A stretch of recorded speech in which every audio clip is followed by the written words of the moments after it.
What if I told you that one cup of coffee could destroy a man's entire career in less than 10 minutes?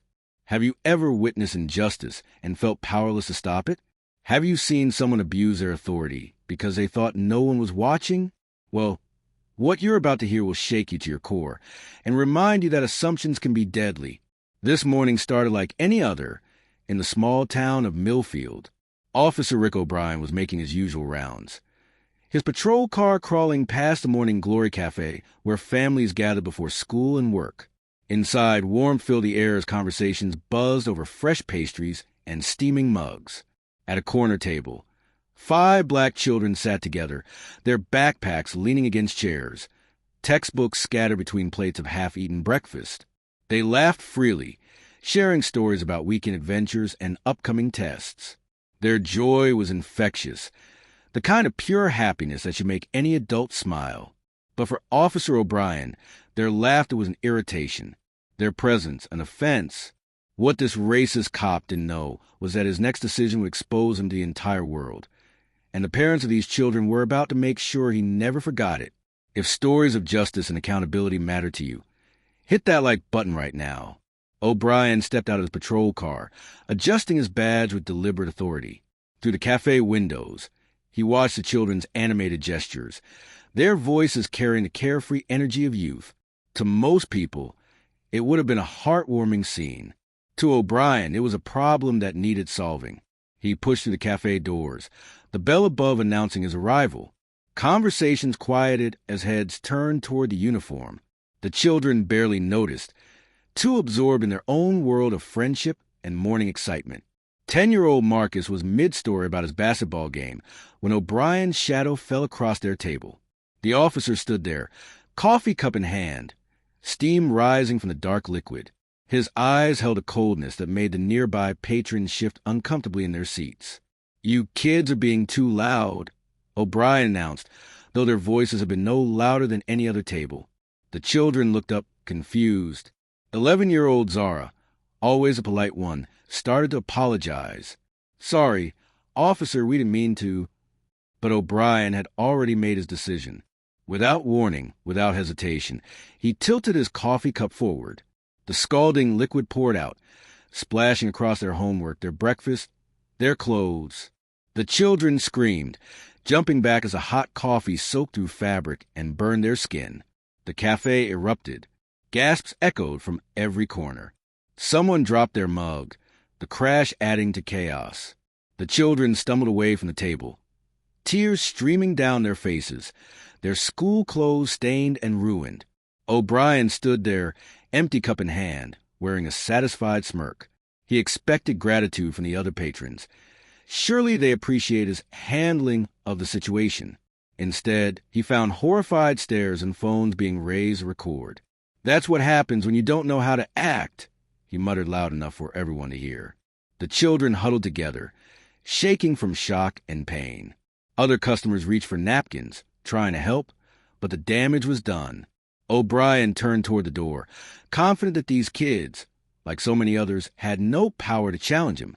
He couldn't have been more wrong. O'Brien was halfway to the door when it burst open with such force that the glass rattled. 2 figures stormed in, their faces a mixture of fury and determination that made the entire cafe hold its breath. The woman entered first, tall, commanding, wearing a perfectly tailored navy suit that screamed authority. Her natural hair was styled in an elegant twist, and her eyes blazed with the intensity of someone who has spent years fighting battles others were afraid to face. This was Dr. Patrice Warner, and every step she took radiated power. Behind her came a man in an expensive charcoal coat, his phone already pressed his ear, speaking in rapid, clipped tones to someone on the other end. Kenji Baxter's voice carried the weight of City Hall, the kind of connections that could move mountains with a single phone call. "Mommy, Daddy," Marcus and Zara cried out simultaneously, running toward their parents with coffee-stained clothes and tear-streaked faces. The transformation in the room was instant. O'Brien's confident stride faltered. His smirk disappeared, as if someone had slapped it off his face. The empty coffee cup slipped from his fingers, clattering to the floor. Dr. Warner knelt down, gathering her children and their friends into her arms, her professional composure cracking just enough to show the mother's rage beneath. Kenji finished his phone call and immediately started recording, capturing every detail of the scene: the soaked table, the frightened children, O'Brien's suddenly pale face. "Officer," Dr. Warner's voice cut through the silence like a blade. "I'm Dr. Patrice Warner, civil rights attorney, and you've just committed assault on my children." The cafe had gone from shocked whispers to dead silence.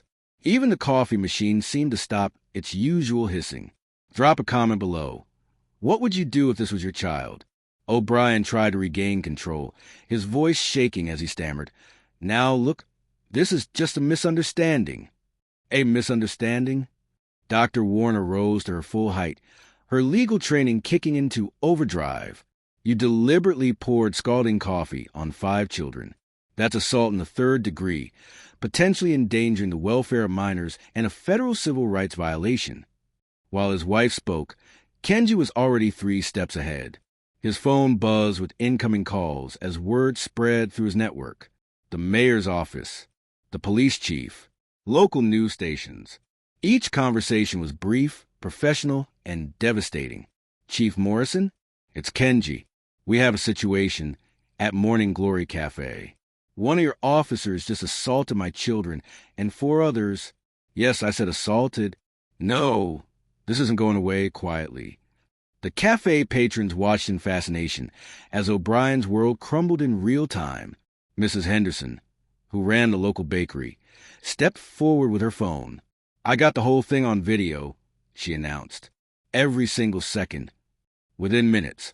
The footage was online." The caption read, "Racist cop attacks black children. You won't believe who their parents are." The shares began immediately. 10 shares became 50. 50 became 500.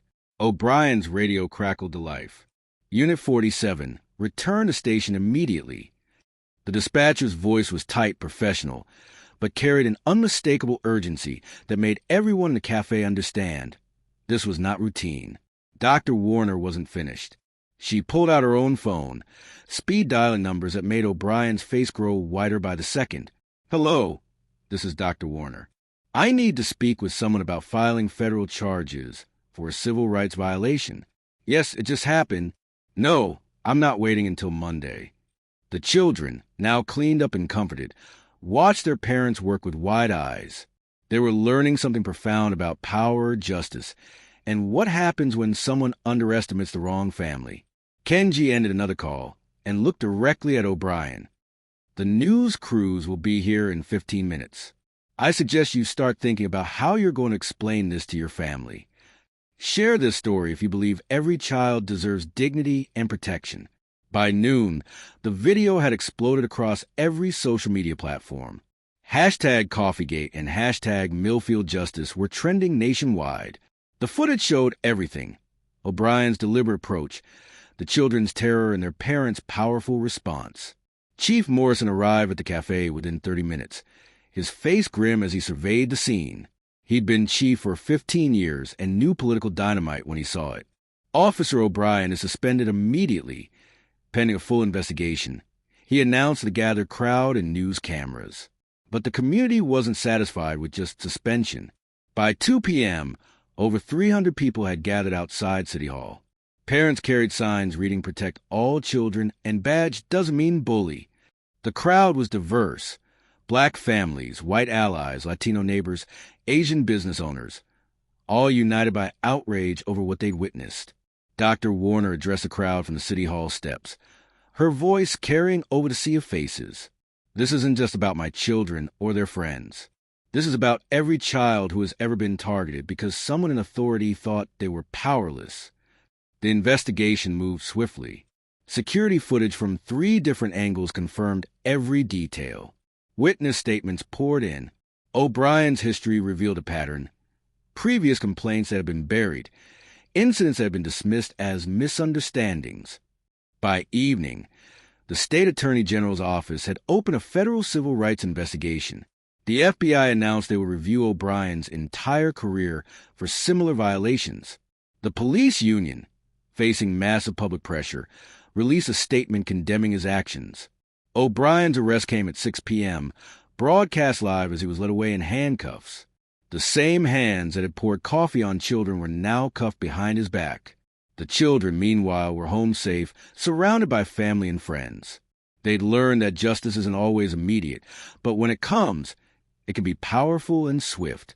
Sometimes the very people targeted for their race carry the power to change everything. 3 months later, Officer Rick O'Brien was sentenced to 18 months in prison and ordered to pay damages to each family. The Millfield Police Department implemented mandatory bias training and created a civilian oversight board. Dr. Warner was appointed to lead the reforms. But the real change went deeper than policies and procedures. The story became a rallying cry across the nation, a reminder that assumptions about power can be deadly wrong. O'Brien saw 5 black children and assumed they were defenseless. He couldn't have been more mistaken. The children returned to Morning Glory Cafe weeks later, welcomed by the same community that had witnessed their trauma.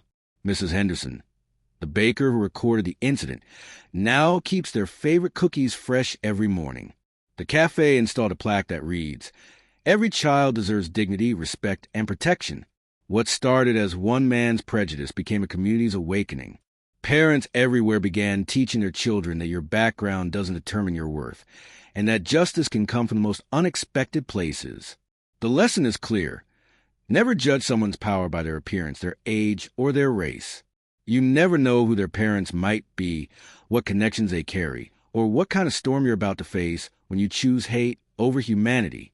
Subscribe if you want more stories that matter, and ring that notification bell because next week, we're sharing another incredible tale of justice served cold.